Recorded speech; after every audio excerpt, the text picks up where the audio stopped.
every business that you have heard of has gotten rejected by at least a handful of venture capitalists at one point or another. And so that drive to keep going, if you believe in the business, is critical, absolutely critical. I mean, we were weeks of runway situation and had been told no by everyone. And it was just Tony's drive really to keep going. And the way he explains it to me is it's just the difference between a founder and a non-founder. Like if you're really a founder, you just have to find a way. You have to keep going. There's no question. And I mean, that's the only advice I can give folks is it only takes one yes, but you got to keep going. Welcome to Lenny's podcast, where I interview world-class product leaders and growth experts to learn from their hard-won experiences building and growing today's most successful products. Today, my guest is Keith Yandell. Keith is a longtime leader at DoorDash, where he's been for about 7 years. And in that time, get this, he's led the legal team, the HR team, the marketing team, the customer support team, and currently he leads the BD and corporate development teams. Before DoorDash, he led litigation at Uber.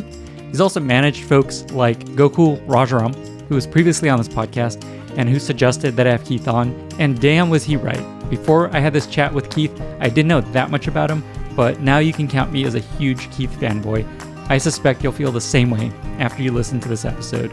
I'm just going to jump right in and bring you Keith Yandell after a short word from our wonderful sponsors. Today's episode is brought to you by OneSchema, the embeddable CSV importer for SaaS. Customers always seem to want to give you their data in the messiest possible CSV file. And building a spreadsheet importer becomes a never-ending sink for your engineering and support resources. You keep adding features to your spreadsheet importer, but customers keep running into issues. 6 months later, you're fixing yet another date conversion edge case bug. Most tools aren't built for handling messy data, but OneSchema is. Companies like Scale AI and Pave are using OneSchema to make it fast and easy to launch delightful spreadsheet import experiences. From embeddable CSV import to importing CSVs from an SFTP folder on a recurring basis. Spreadsheet import is such an awful experience in so many products. Customers get frustrated by useless messages like error on line 53 and never end up getting started with your product. OneSchema intelligently corrects messy data so that your customers don't have to spend hours in Excel just to get started with your product. For listeners of this podcast, OneSchema is offering a $1,000 discount. Learn more at oneschema.co/Lenny. This episode is brought to you by Amplitude. If you're setting up your analytics stack but not using Amplitude, what are you doing? Anyone can sell you analytics, while Amplitude unlocks the power of your product and guides you every step of the way. Get the right data, ask the right questions, get the right answers, and make growth happen. To get started with Amplitude for free, visit amplitude.com. Amplitude, power to your products. Keith, welcome to the podcast. Thanks so much for having me, Lenny. First off the bat, I just want to give a big thank you to Gokul Rajaram and Micah Marowi for suggesting you be on the podcast, helping make this happen, and also just suggesting a bunch of questions to ask you. So I hope you're ready to be in the hot seat. Definitely as ready as I'm going to be. And those are two good folks to talk to. Awesome. And Gokul's been on the podcast. Maybe we'll get Micah on the podcast at some point. I wanted to start off with a story. Apparently, there's a story of you interviewing what is now your VP of engineering. And I hear that in the interview, you called him an asshole. And more interestingly, he joined DoorDash because you did that. Can you just talk about that story and share that story? Yeah, it actually wasn't during the interview. We were debriefing. And for me, one of the top things I always hear about DoorDash from an executive standpoint when we do the internal survey is it's a no politics, no asshole culture.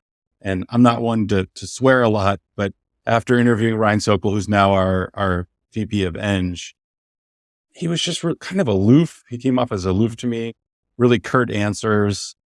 And I just didn't have a great feeling about him. And I pride myself on being able to discern when people are really engaged or not. And I went to Tony Xu, who's our founder and CEO. I said, Tony, I think this guy's a jerk. I don't think we want him at the company. And Tony was great. He said, Keith, I want you to just have dinner with him, please, because I got a completely different impression. And if you have dinner with him and you still think he's a jerk, we won't hire him. And so I ended up meeting Ryan down the street. We actually live in the same general area. We went out to dinner and I started right away. I said, Ryan, during the interview, you kind of seemed like an asshole. Are you an asshole? And he was so great. It completely changed my perspective in a good 2 minutes. He wanted to know what he had said. He said, I'm super embarrassed. And what could I do differently? Regardless of how this works out for me in this circumstance, it's just not how I want to be perceived. And we talked and joked about the things he had done. And he kind of told me the background for how he reacted or why he reacted the way he did. And by the end of the dinner, we ended up staying super late. We had a couple of beers afterwards. Ryan and I have become really good friends. And like 6 months later, he told me that one of the reasons why he joined DoorDash was that we were going to blackball him potentially from joining just because of his attitude, because his perspective is life's too short to work with people you don't really enjoy. And a lot of people pay lip service. And he knew he was going to be a tough hire for us at the time. And the fact we were willing to go all the way down the path and have someone super qualified, but didn't meet the culture bar for him was what pushed him over the edge to join the company. I love that. I love the directness of that meeting of just like, are you an asshole? Think about it, right? And if someone really was a jerk, they probably wouldn't have taken it very well, right? It's just like when you're interviewing someone, giving them tough feedback after the interview, if there's an area of concern, but you otherwise like them, can be a really great way to see how they would interact with you personally, as well as how they take feedback. And so that was my learning from this situation is to, if you really enjoy an interview, except for maybe something on the culture side, to give the direct feedback and see how people engage. This touches on another question I want to ask you, which is just about DoorDash's culture, which feels really unique. Just feels very driven, very pragmatic. There's a story I heard where when you guys celebrated one of your biggest milestones, you bought like the cheapest champagne and like plastic flutes. And I think the founders brought that to everyone. Could you just talk about what makes DoorDash's culture so interesting and unique? And maybe if there's a story of just like a microcosm of what DoorDash's culture is like, that'd be awesome to hear.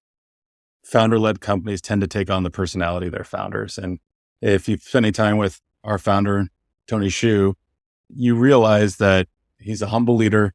He's competitive. He really wants to win. And he'll do whatever it takes to win. And the example you're referring to, I think, is when we raised our Series D funding, which was a really tough fundraise for us. We had very little runway left. We almost went out of business. And it was a huge relief when we had finally gotten the funding secured. And I remember I was in a meeting. I was running policy and communications, among other things at the time. And I was in the meeting with a couple other folks, and we were talking about the press release strategy. Tony was there, and someone ran down and got some, I think it was like Corbel or something, champagne and some plastic flutes. And one of the women who was in the meeting with me was going to leave to go put those together. This is a very smart woman who I think Tony recognized could add more value. And he said, whoa, you stay here. I'm going to go put together the champagne flutes. And he called the other two co-founders, Andy Fang and Stanley Tang. They came, stayed up all night, put together, 500 champagne flutes, plastic ones for this cheap champagne, and let the people who were closest to the problem try to work out the comms piece. And I do think that's one great example of the culture. The other thing I think that really exemplifies DoorDash's culture is a level of customer obsession. And that manifests in a few different ways. We have a program called WeDash where 4 times a year, all employees are required to go do deliveries. And I love doing it. I do it more than 4 times a year. And I usually take my daughters with me. And one time I was out with my daughter who was 8 at the time. We got a delivery and it was not the best delivery. There's clearly something wrong with the system. We got a sandwich and a coffee and we're supposed to drive 18 and a half miles to drop it off. And that didn't make sense for the customer. It didn't make sense for us as drivers. And she'd gotten to know Tony over the years. And she said, I really want to call Tony and tell him this thing's broken. Honey, I like my job. I'd like to keep my job. Can we not call Tony right now? But she was adamant. And I was so proud of her for feeling so strongly that she wanted to fix this thing that was broken. I figured he's not going to answer anyway. We can just call him. So call. Tony picks up on the first ring. And I'm like, this might go badly. And she just lays into him. She said, this is going to take us 36 minutes to drop off. The coffee's not going to be hot. How could you allow this experience if you really care about your customers? Whoa. And I kind of sucked in my breath and said, well, that's how my time at DoorDash ended. But Tony was great. he was like, "Hey, Ellis, we have people who do deliveries for months. We have people who do deliveries for years, and they're always providing me feedback. And this is one of the most insightful pieces of feedback I've gotten recently. And you've only been dashing for like a few different times." And by the time we got home, he'd actually sent an email out to the product organization, calling out the problem, suggesting the fix, and they were already working on it. And that shows the bias to action that I think really is at the heart of DoorDash alongside that customer obsession. And it's not unusual for Tony to do customer support. It wasn't like just because he heard this from my daughter that he actioned it. He does support every day. And again, this goes back to that level of humility and companies really taking on the ethos of their founder. What an awesome story. I want to chat a bit more about what is it called? WeDash? Is that the program? Yeah. So you say that you're supposed to do it how many times a year? 4 times a year? Yeah, at least 4 times a year. And then you said that you do it a lot more often. How often are you doing it? And then is there any other fun stories of that experience? Like, someone like you delivering someone's sandwich?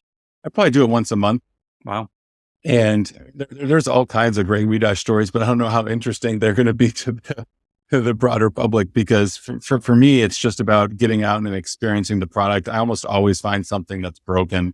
And I send an email we have a Slack channel that's devoted to experiences via WeDash. It's everything from, I found a bug once where it wasn't routing you necessarily the fastest route.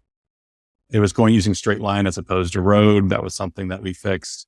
And for me, the best parts about WeDash are the experiences, the interactions with the restaurants, the interactions with colleagues. So I'll go delivering with Ryan Sokol, the head of engineering. I'll give him a hard time about what we find in the product and things like that. But that's by far my favorite WeDash story, is the one with my daughter. That's a good one. So at Airbnb, we actually had a similar program where Brian wanted everyone to be a host on Airbnb. But as you can imagine, that's much harder. Not everyone is able to. Not everyone has a place to. So it's always kind of a challenge to make people do that. I imagine with DoorDash, it's a lot easier because a lot of people can go around and deliver things. But yeah, such a killer idea. Such a good way of dogfooding your product. Yeah, it's a good point that not everyone is able, for a host of reasons, at DoorDash to do it. And so there are alternatives. So you can do customer support, for example, in lieu of actually going and doing deliveries. It's just about making people have empathy and get closer to the product.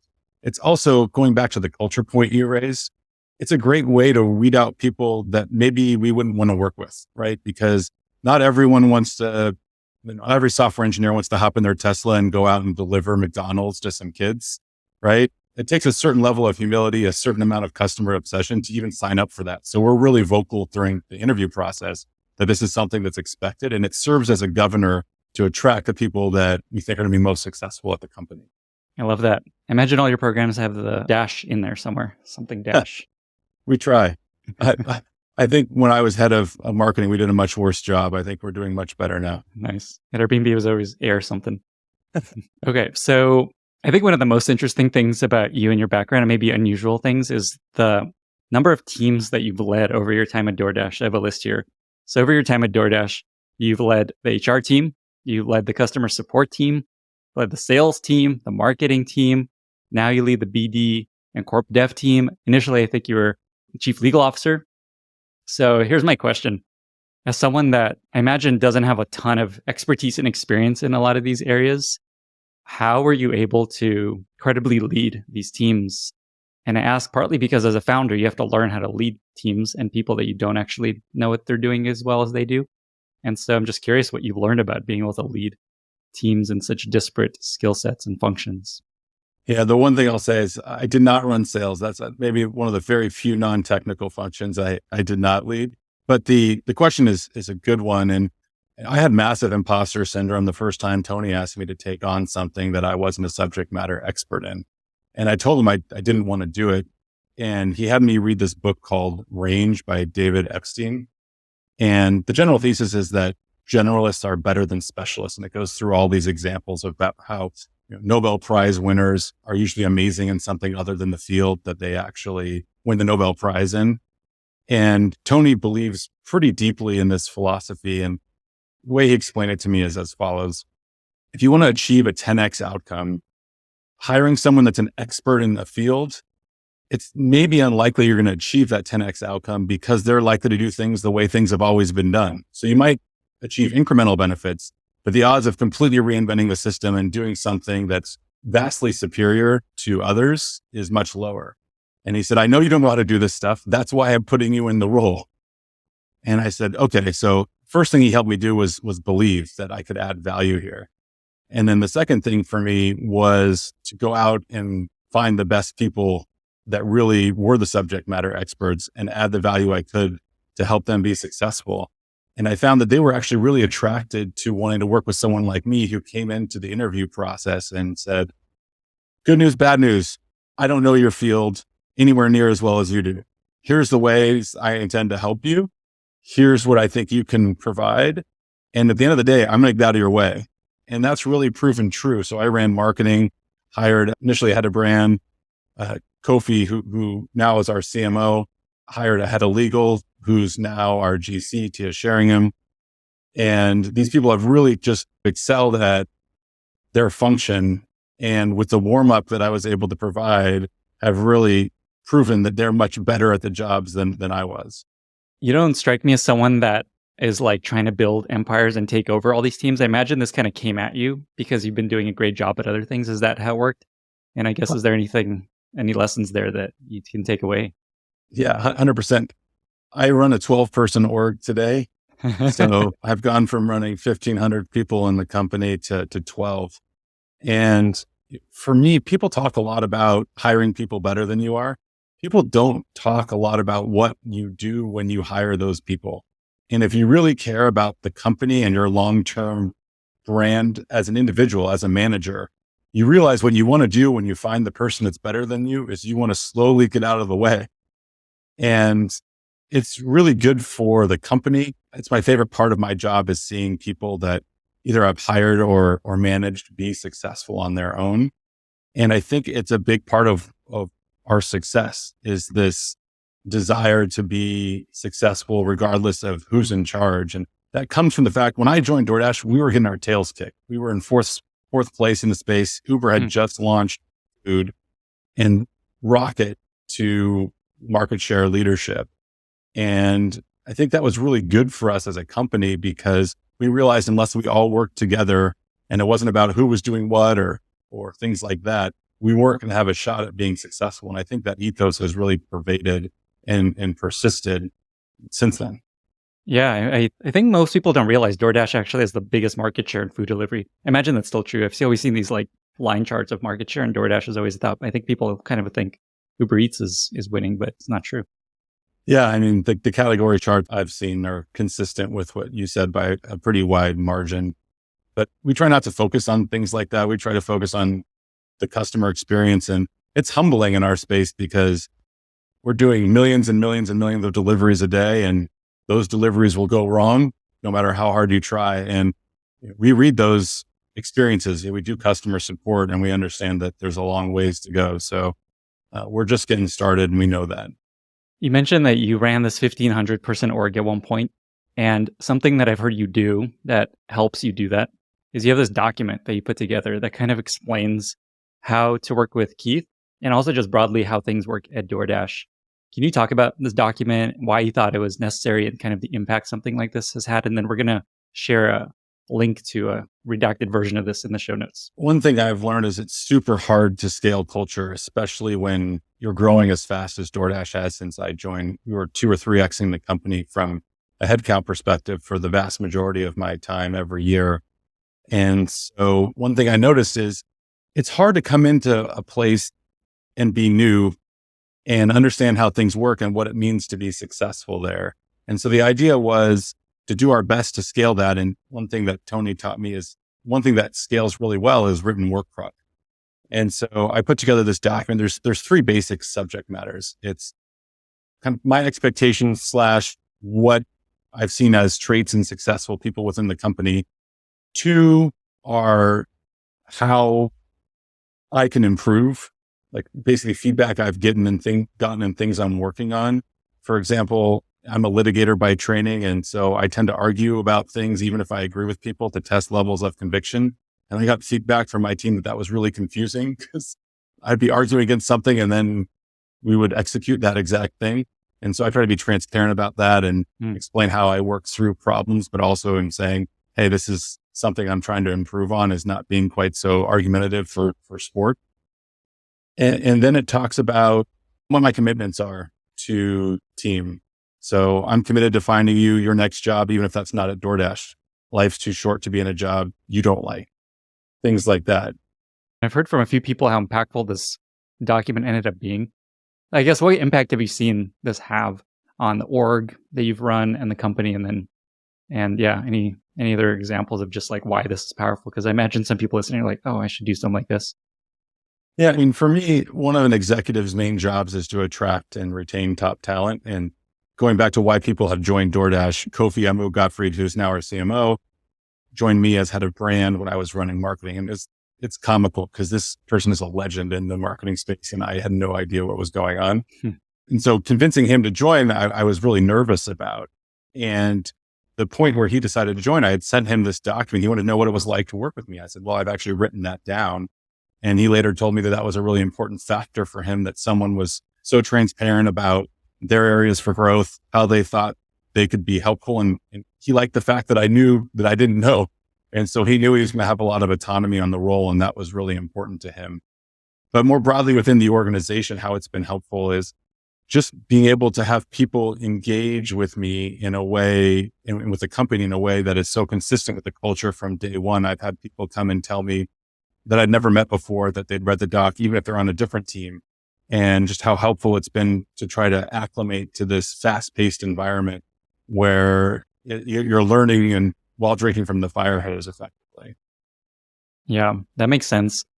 Touching a little bit on, you talked about all these amazing people you've led and how you've been able to do that. Something else I've heard that you do that's pretty unusual is you help people that you manage find their next job, which may not necessarily be within the company, maybe another company. You kind of like help them land it and find something else to do. I've never heard of that before, really. I'd love to hear why you decided to do that, how you do that, and just the kind of impact, second order impact maybe that has. Maybe that leads you to be doing this.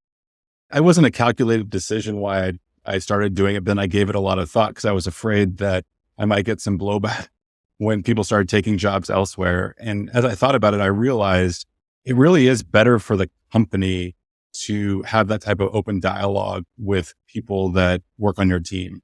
I think that's true for a few reasons. First of all, when you're open in this how to work with Keith document, I say, I will help you find your next job. And what that means is, number one, people are going to be transparent with you, or more transparent if they're looking for something else or if they're not happy. That's going to allow you to lay the foundation for a backfill. So you're much less likely to get surprised when someone leaves. Number two, what's going to happen is if someone runs a blind reference on me at this point with someone that I managed, which in the current environment is more and more common, people diligencing the managers, what they're going to hear is Keith's going to put you first. And I think that's really motivating for a lot of people. So if you're thinking on a 5-10 year horizon of your career as a manager, whether you're an entrepreneur hiring people into your company, whether you're a product manager who's trying to build a team, building that long-term reputation, I think people take a much too short-sighted perspective on that. And so now if I get a blind reference, people are going to hear that it's not all about the company. It's not all about Keith. It's about you and your career. And that's going to pay back 10x. Maybe you lose one really talented person, but they probably shouldn't be there anyway. They're probably going to leave anyway. And this way you can participate in that and really drive value for them as well as for the company in the future by creating a much better reputation for the group of managers. So it's been really helpful for me. I keep in touch with a lot of people who have left, and we get a lot of boomerangs too. There's a lot of people who leave DoorDash and come back. And that's something I love seeing because it shows that people have gone out and seen what else is out there and realize this is the right place for them. Can you talk a bit about how you operationalize this? Like, is this just out there? Tell me if you're thinking about a new job and I will talk to you through your options and help you find something. Or is there anything else there for folks that maybe want to offer this to their employees? So first of all, I put it in this document. And so I say how I run one-on-ones in my how to work with Keith document. And the last 10 minutes, my one-on-ones are career development conversations. That's a really fertile ground for having the discussion. But for particularly more senior folks, if I get pinged for a GC job, or when I would get pinged if I were a recruiter for a GC job, I would forward that to Tia Sheringham, who's now our general counsel, but was basically head of legal for years before she got the general counsel title. And I'd say, hey, Tia, I don't know when this job's going to be available here. I'm still liking what I'm doing. I think I'm still adding value. If you think it's time for you to leave, I think this is a really good opportunity. Wow. And cool. I say, in addition to that, you're going to learn the questions they ask during the interview process. You're going to learn what type of qualifications they're looking for. And if I'm not getting you that experience, you can tell me. And thankfully for me, Tia decided to stay and has now grown into the general counsel of DoorDash and doing a much better job at the role than I ever did. But she had the opportunity to leave. And I think she learned from some of those inbounds and the experiences she had. Wow. That is amazing that your boss is forwarding you recruiter pitches to go work somewhere else. I think it made her want to stay, right? Like if I wasn't invested in her success, she could have left any time and gotten a job, super qualified. But I think she felt a sense of loyalty based on my sense of loyalty. And I think it worked out best for all involved. I love it. This episode is brought to you by Coda. You've heard me talk about how Coda is the doc that brings it all together and how it can help your team run smoother and be more efficient. I know this firsthand because Coda does that for me. I use Coda every day to wrangle my newsletter content calendar, my interview notes for podcasts, and to coordinate my sponsors. More recently, I actually wrote a whole post on how Coda's product team operates, and within that post, they shared a dozen templates that they use internally to run their product team, including managing the roadmap, their OKR process, getting internal feedback, and essentially their whole product development process is done within Coda. If your team's work is spread out across different documents and spreadsheets and a stack of workflow tools, that's why you need Coda. Coda puts data in one centralized location, regardless of format, eliminating roadblocks that can slow your team down. Coda allows your team to operate on the same information and collaborate in one place. Take advantage of this special limited time offer just for startups. Sign up today at coda.io/Lenny and get $1,000 startup credit on your first statement. That's coda.io/Lenny to sign up and get a startup credit of $1,000. coda.io/Lenny. Something else I hear about you, which I'm sensing as we chat more and more, and I could see why this is true, is that on the DoorDash kind of C-suite and board meeting and board in general, you play this really strong unifying force that helps the group come to fast decisions on really complicated topics. And I'm curious, one, would you agree with that? And two, what is it that you do that helps a lot of strongly opinionated people come to decisions on really complicated decisions? I hope that's true. I think that for me, it all comes down to empathy. And what I mean by that is you have to understand what different people's motivations are in the room. Different people are gold on different things. People come from different life experiences and different work experiences. And I think it's really important to make each person feel heard. We just had a situation, for example, where we were deciding between a trade-off between two business lines. It was a profitability question for one business line that would to make one business line much more profitable to do a certain partnership, but it would come at the expense of the growth of another business line that was more nascent. And so it's hard when you get the GMs for all these businesses together and they have very strong perspectives and good reasons on both sides about why path A is better for profitability, path B is better for growth. And they're arguing very strenuously, in part because they want to hit their numbers, in part because they believe it. One thing I found super effective in those contexts is I try to ask the other side. So let's take the profitability side. I asked them to make the growth case. I said, tell me the 3 best reasons why we should actually focus on growth here. That generates instant empathy for the other side, right? And sometimes they'll even persuade themselves as they're talking and say, actually, I think you're right that we should focus on growth here. We can achieve this profitability measure later, or vice versa. And so generating empathy and having empathy for the other side, understanding how they're gold and what they're bringing to the conversation, I think is the first step to having those really tough conversations. I love that. What other steps are there? I like that as a first step. Is there anything else, that you end up being unifying is really helpful there? Sometimes these conversations can go on forever, right? People just want to keep going back to an argument they've already made because they're not willing to settle. And there needs to be someone that says, all right, we got to be clear on who the decision maker is here. If we haven't reached a consensus, who's the tiebreaker? And a lot of time that's our CEO, Tony Xu. But a lot of times it's the GM for a certain business line or a head of product or a head of engineering, depending on the decision to be made. I think being really clear about, hey, we're all going to come together. We're going to have a healthy debate. We're going to make sure everyone's perspectives are heard. We're going to try to reach consensus. But at the end of the day, here's the person that's going to make the decision. And we're going to make it on this time horizon. And once the decision is made, we're going to debate and commit. And I think that having someone that's in the room that has run a lot of the functions that are trying to articulate the perspective is helpful.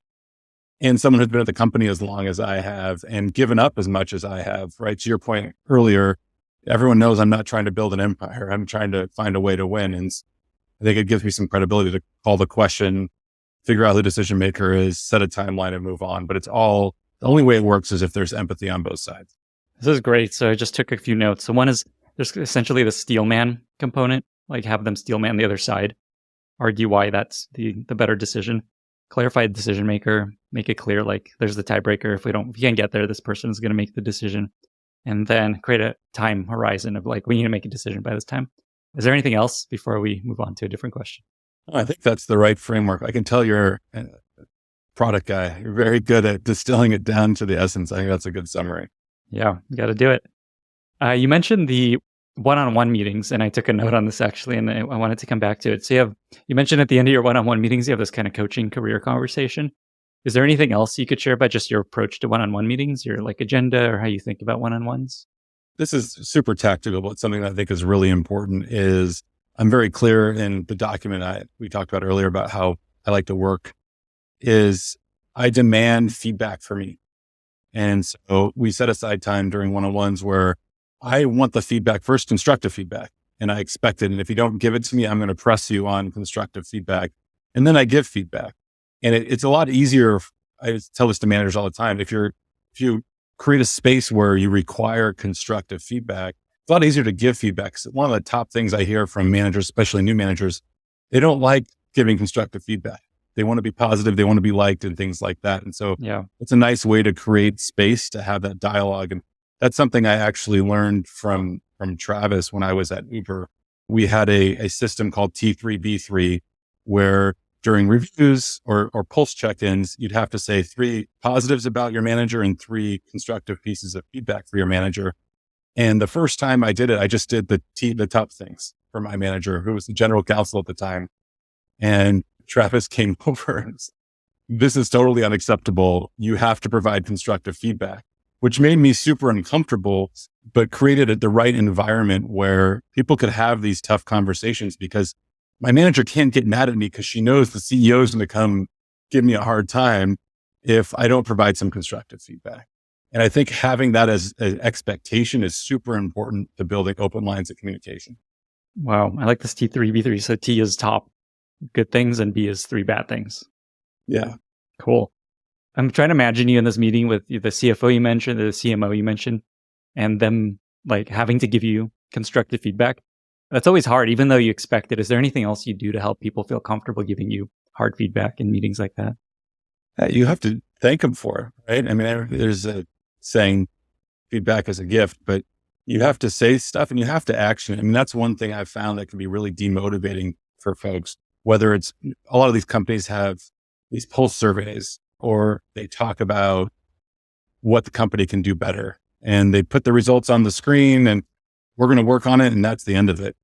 And that was something I learned early on at DoorDash that people didn't like unless you were going to come back and say, hey, this was our lowest performing area in the pulse survey. Here are the 3 things we did to action it. Because that's how you would treat the business, right?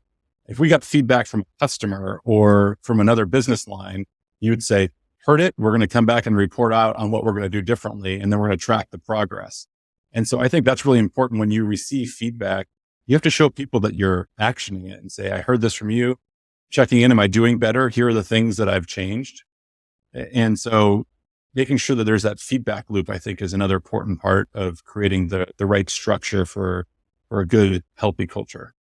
Another guest on the podcast had the same exact advice for getting feedback. And the way he described it is you want to be enthusiastic about like, thank you so much for that. And the way he described it is even though you're melting inside because you don't want to hear it. Thank you so much. That was so helpful. It's really good advice. I want to zoom out a little bit and talk about the DoorDash kind of journey. There's been a lot of high highs with DoorDash. There's been some low lows. I know that there was a funding round at one point where it was like very precarious and may not have worked out. The question I have for you around that is just like leading through hardships and through tough times. What have you learned as a leader about how to lead through challenging times? And ask partly because a lot of companies are going through that right now. It's pretty hard for a lot of folks out there, a lot of layoffs. And so, yeah, I'm curious what you've learned about leading through challenging times. Yeah, I'm going to regurgitate some advice I got from some folks on our board at the same time when we were having really tough times, which I really didn't like hearing at the time, but I was kind of new to the space. And that is, tough times make companies for a host of reasons. I mean, this is super healthy for the startups out there right now. It's because number one, you're going to find out who the mercenaries are on the team, that are people that are there for the mission versus they're there because they think this is going to be a quick road to riches. We had a lot of people leave the company when Uber launched food and we fell quickly behind. And that was good for us because the people that stayed were there because they wanted to work on this team, on this mission, and they really believed in it. The second thing is it forces discipline. It's a good thing to focus on unit economics. And we didn't have the funding that a lot of our competitors did, which forced us to be super focused on our unit economics and efficient and serve the customer in unique ways from the start. And I think a lot of our success, even to this day, emanates from those tough times. The last thing I'll say is if you're a founder and you're looking for talent, tough times are great because there's a lot more talent out there. I saw, I think it might have been Bill Gurley. Someone tweeted, this is the best time in recent memory since 2008 to start a company. And that really resonated with me because there's a lot of talented folks out there who are looking for their next thing. And 3 years ago, it was tough to find talent. And so I think there's a lot to like about tough times. The last thing I'll say is one thing that I found surprising is from our surveys internally, people actually like crises at DoorDash. And I dug into that recently. I was trying to figure out what people like these crises. And it's because there's singularity of focus. You know what the job is. You know you're going to get whatever resources the company has when you're focused on the main thing. And these tough economic times will create that where it's crystal clear. You got to cut burn. And everyone's going to be doing what they need to do to achieve that outcome. And I think talented folks really like that. One, resourcing, and two, singularity of focus about what the main thing is. And crises manifest those for folks. It's interesting that there's all these benefits to tough times. It's hard to recreate artificially. It reminds me a little bit of Frank Slootman, I think his name, and his book, Amp It Up, where he talks a lot about the importance of urgency, always creating urgency. And obviously a downturn like we have today is an urgent situation. Have you found that to be true, the power of creating urgency? And then is there something you've learned about to create that urgency at a company and continue? Yeah, this is something Tony's talked about since the day I joined. And he's very good frustratingly good at that. Because just when you think you've achieved the goal might go up. It might get shorter if you're from the product side. And, speaking specifically on the product, compound interest is a really hard concept to fully explain to people to make them truly appreciate. But that's something Tony is fantastic at, which is he understands that by pushing a roadmap up, even by a week, if you can continuously push up what you ship by a week, you're going to end up lapping competitors who are just 1 week behind because you're going to start the next thing a week sooner and you're getting that 1.01x return. And then it grows and grows and grows. And he's as good as I've ever seen, combined with our president, Christopher Payne, at creating that sense of urgency and just pushing people. Do we really need to test this thing again, or can we ship it? How can we move that much faster? Even if it's by a small margin, understanding that you can compound those gains over time has been really impactful for our success. I saw the same thing at Airbnb. It feels like things are going well. Maybe we could take a little break, but it's constant, just like, how do we go faster? How do we go bigger? Okay, what's next? We launch this thing. Let's move on. And it feels like such a pattern across companies that do really well as the founders continuing to keep that pressure on. I remember our IPO day, we had this thing. I had to wake up super early. It was a virtual bell ringing. And the second it was over, we had our weekly business review and there were tough questions being asked. There was not champagne being passed around. People were in a good mood, but it wasn't like, wow, this is so great. This is like, hey, how are we going to serve our customers today? And I thought that was really emblematic of, hey, if we take too deep of a breath and are patting ourselves on the back, it reminds me of the saying, somewhere, someone out there is practicing, and when you meet them, they will beat you. It's the same kind of thing. It's like if you take too long to be self-congratulatory, you're going to fall behind the people who are still hungry. So it's important to stay hungry. Wow. Reminds me, I think it's Bill Gates talking about someone's in a garage building the next Microsoft, and he's always trying to stay ahead of them. So true. The other thing this makes me think about is just like, it's wild that founders, like Airbnb founders have been at this 15 years. Tony, I'm not exactly sure, but probably a similar amount of time. It's just like they have to keep that pressure on within the company and also keep themselves motivated and excited and continuing to push. Just such a hard path. There's like benefits to being that founder, but it's such a challenging life too. Yeah, I think it can be lonely to be a founder for sure. I know that Tony's tried to develop a community for him of people who are similarly situated from other companies, and that's been helpful. And the real founders that I've come across, that drive though is something they can't turn off. They don't have to try to keep it, because there's a handful of traits I've seen that are pretty common. One is a level of obsessiveness. Two is hyper competitiveness. And I think they're good at manufacturing straw men, even if everyone's saying nice things. It's like Michael Jordan used to take things out of context and make bulletin board material. There's definitely an element of that in the great founders that I've come across. And there's just a raw curiosity, and so it's the competitiveness, but the curiosity and learning how things are working. And those all come together to create a drive that just never stops. That resonates.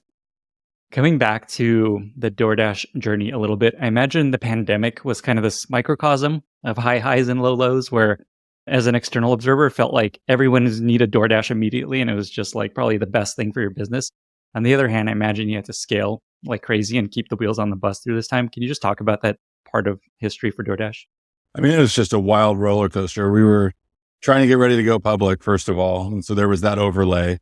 And then what you saw was our volume dropped right away, like the first or second day of lockdown. And I was like, well, this is going out of business because no one wants to order food from restaurants anymore. People didn't know how COVID was transmitted. And so just basically volume dropped off a cliff. And I was like, went from super high, we're getting ready to IPO, super low, volume's going to zero. And then all of a sudden volume doubled. And that was really exciting for a second until we realized that our customer support center, I was running support at the time, all the support centers around the world shut down. So you're doubling volume, you have no one to serve it from a customer support perspective. And our infrastructure, we weren't planning to grow that fast. We didn't think there was a chance of 2 or 3xing in a very short window. And so every Friday night, the app would crash. And if you're running customer support, there's few things you like less than the app going down. Set aside what it means for the customers and for the business. Selfishly, it's just super painful.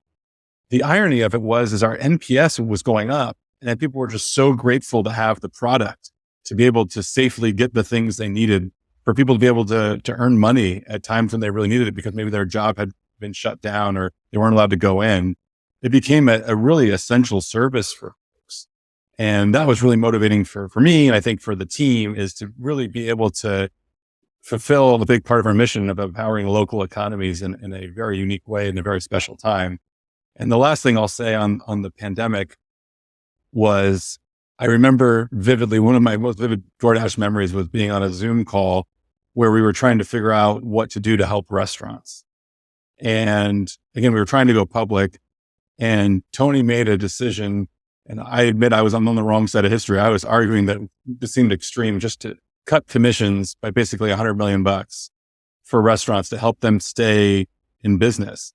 And I'm like, hold on, we're trying to go public. This is going to completely change the bottom line perspective. No one's asking us to do this. And Tony says, Keith, you think too short term. He's like, this is the right thing to do. And it reminded me of the Ted Lasso quote, which is, doing the right thing is never the wrong thing. And I talked about how sometimes there's healthy debate. He didn't want to hear any debate on this one. He said, just shut it down. And he's like, founder-led decision. This is the right thing to do. We're going to cut these commissions. And I woke up the next morning and never been happier to kind of been overruled in a debate before than there. It was just such a meaningful moment for the company. And I was so proud to be a part of the organization. Is there anything else you took away from that experience of just living through this up and down of pandemic times at DoorDash? It actually reminds me of the best advice I got when we were having our first kid. And everyone thinks they're going to give you the insight that's really going to be transformative. But one that stuck with me is, for better and for worse, everything's temporary. So the highs, you can't get too high. The lows, you can't get too low. That really has resonated with me during that period of time, as well as this general idea that you have to try to find opportunities to reach the potential for the business, and decisions sometimes have to be made in very short time horizons, and be able to seize those moments, I think, is really important. I have a few questions about product that I want to get to, but one bigger question about DoorDash is, you've been involved in a lot of the bigger fundraising moments. DoorDash, I think you've worked probably with every major firm out there, raised large dollar amounts for DoorDash. Are there any memories or lessons that you can share from that experience? We've definitely tried to raise from everyone. I've been told no many, many times. I mean, raising the Series D was really difficult. Tony and I worked together very closely on that one. And there was a lull in the tech market publicly, and it translated pretty quickly to the private markets. And people didn't believe in both the TAM, either the TAM or the profitability of the business model.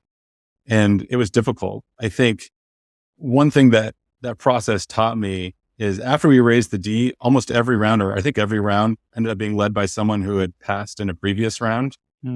And that was because we put up numbers we were highly confident we were going to hit. And I didn't realize until now, I'm an operating partner at a venture firm on the side. And I see that most people put up stretch plans, but they don't. But that was just not in our DNA. We wanted to make sure that we put forth numbers that we knew we were going to hit. And that cost us some dilution up front in the form of lower valuations, I think.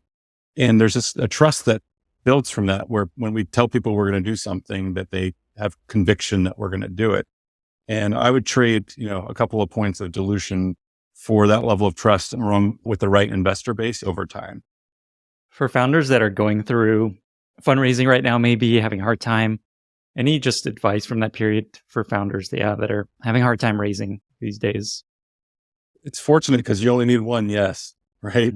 And you see all the people post how many rejections they got. Every business that you have heard of has gotten rejected by at least a handful of venture capitalists at one point or another. And so that drive to keep going, if you believe in the business, is critical, absolutely critical. I mean, we were weeks of runway situation and had been told no by everyone. And it was just Tony's drive really to keep going. And the way he explains it to me is, it's just the difference between a founder and a non-founder. Like, if you're really a founder, you just have to find a way. You have to keep going. There's no question. And I mean, that's the only advice I can give folks, is it only takes one yes, but you got to keep going. Awesome. Shifting a little bit to a few product questions. Most of the listeners to this podcast are product builders, growth people, founders.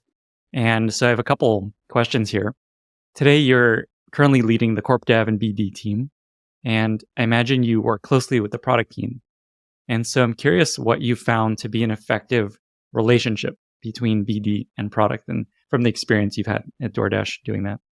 Yeah, I joke that our head of product, Rajat Shroff, is actually the head of BD, because he's both interested in it and good at it.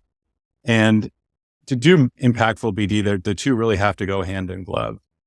So when I think through how to make that relationship work, the first challenge I've confronted, and maybe a mistake I made, is trying to figure out what the right cadence is when you bring in the product team. Because if you bring them in too early on a deal that really has no chance of getting done, you waste valuable cycles. And our tech talent is our most precious resource, probably at DoorDash.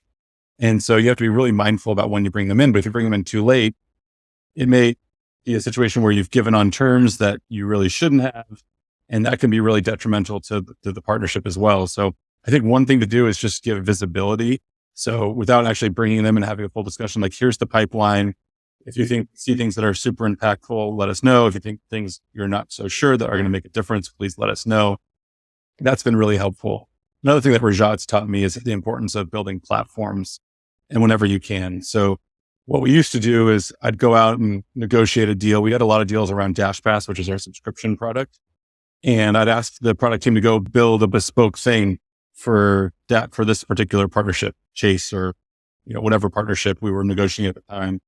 And Rajat said, why don't you figure out what the scalable solution is for this? We will build you a product. You won't need to come ask us every time to build something. And then you'll know the parameters in which you can negotiate. You can negotiate a better velocity, and we might spend more time on the first version of this, but very little effort for the next. And we'll have a high return on the product hours and the engineering hours spent. And so that was a super valuable insight that I garnered from him, is to try to figure out how to create these type of platforms. Any other lessons of just building an effective BD team within a product company, especially at the scale you're at? A few other things. Number one, this is something else that Rajat taught me, which is one of our core values is dream big, start small. And he really brought that to the BD product org. And there were some painful times. We invested heavily in a partnership with a hotel chain. We thought we were going to build, hey, we're going to make sure that this is the new dine-in experience when you're at a hotel. We can actually replace room service. And asked for a lot of product work, and it was a total flop. And the realization I had is that we should have gone out and tested this at one hotel with just some hacky operations and seen what the uptick was. And what I would have realized is this particular hotel chain was franchised. So even though corporate thought this was an important thing they were going to prioritize, if the franchisee doesn't care about it, they're not going to give you the visibility in room or otherwise to make it work. So we built all this great integration product work that was totally wasted because the operations weren't right.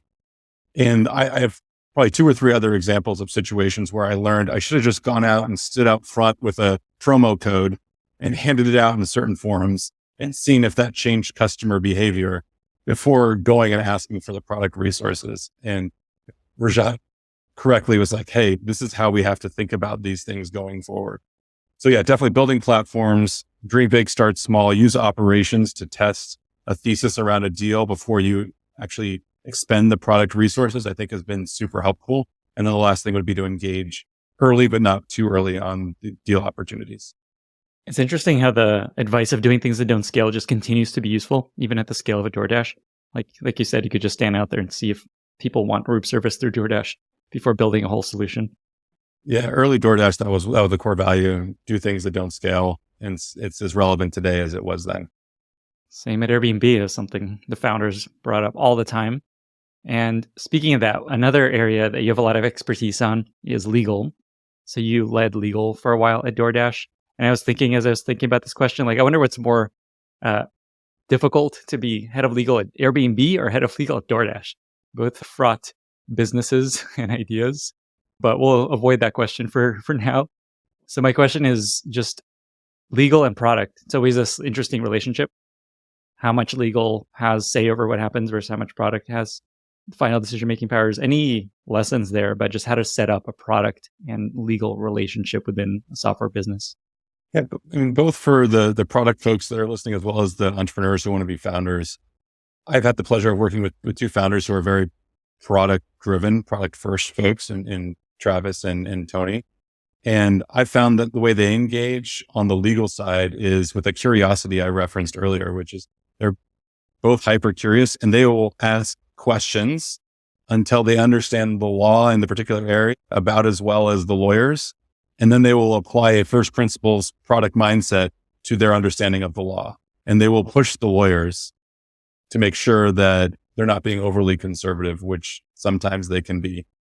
And so when you're on the product team, especially if you're in a consumer facing business, it may not be as pronounced for SaaS businesses, but if you're in a consumer facing business working on a consumer facing product, you had better have at least a general understanding of what type of regulations are going to apply to your business and what type of constraints there are and how to push those constraints. Yeah. And so for me, it's just about that level of curiosity and actually engaging in the profession, right? There's nothing magic about the law. There's a finite number of things that you can learn.